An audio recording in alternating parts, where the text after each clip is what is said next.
बनी इजराइल का एक कसाब अपने पड़ोसी की कनीज पर आशिक हो गया। वह बहुत ज्यादा खूबसूरत थी। कसाब उसको रोजाना देखता लेकिन कभी बात न कर सका। इत्तेफाक से एक दिन कनीज को उसके मालिक ने दूसरे गांव किसी काम से भेजा।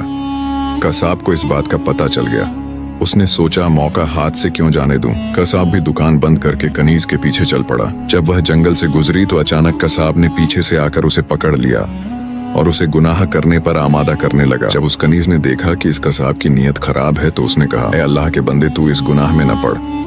हकीकत यह है कि जितना तू मुझसे मोहब्बत करता है उससे कहीं ज्यादा मैं तेरी मोहब्बत में गिरफ्तार हूं। लेकिन मुझे अपने मालिक हकीकी जुल जलाल का खौफ इस गुनाह के इरतकाब से रोक रहा है। इस नेक सीरत और खौफ खुदा जुल जलाल रखने वाली कनीज की जुबान से निकले हुए ये अल्फाज तस्सीर का तीर बनकर इस कसाब के दिल में पियुस्त हो गए और उसने कहा, जब तू अल्लाह जुल जलाल से इस कदर डर रही है तो मैं अपने पाक परवरदिगार जुल जलाल से क्यों न डरूं। मैं भी तो उसी मालिक जुल जलाल का बंदा हूं। जा, तू बेखौफ होकर चली जा। इतना कहने के बाद इस कसाब ने अपने गुनाहों से सच्ची तौबा की और वापस पलट गया। रास्ते में उसे शदीद प्यास महसूस हुई लेकिन इस वीरान जंगल में कहीं पानी का दूर दूर तक कोई नाम निशान न था। करीब था कि गर्मी और प्यास की शिद्दत से उसका दम निकल जाएगा। इतने में उसे उस जमाने के नबी का एक कासिद मिला। जब उसने कसाब की ये हालत देखी तो पूछा, तुझे क्या परेशानी है?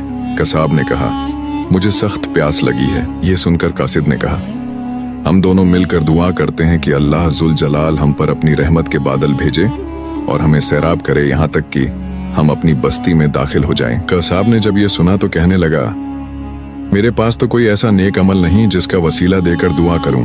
आप नेक शख्स हैं, आप ही दुआ फरमाएं। इस कासिद ने कहा, ठीक है, मैं दुआ करता हूं, तुम आमीन कहना।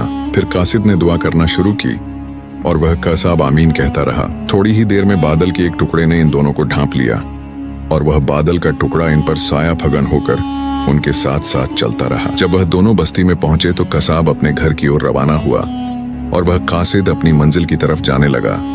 बादल भी कसाब के साथ साथ जाने लगा। जब इस कासिद ने यह माजरा देखा तो कसाब को बुलाया और कहने लगा, तुमने तो कहा था कि मेरे पास कोई नेकी नहीं और तुमने दुआ करने से इनकार कर दिया था। फिर मैंने दुआ की और तुम आमीन कहते रहे, लेकिन अब हाल ये है कि बादल तुम्हारे साथ हो गया है और तुम्हारे सर पर साया फगन है। सच सच बताओ, तुमने ऐसी कौन सी अजीम नेकी की है जिसकी वजह से तुम पर यह खास करम हुआ?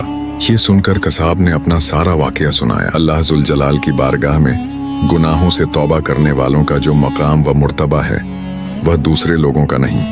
बेशक गुनाह सरजद होना इंसान होने की दलील है, मगर उन पर तौबा कर लेना मोमिन होने की निशानी है।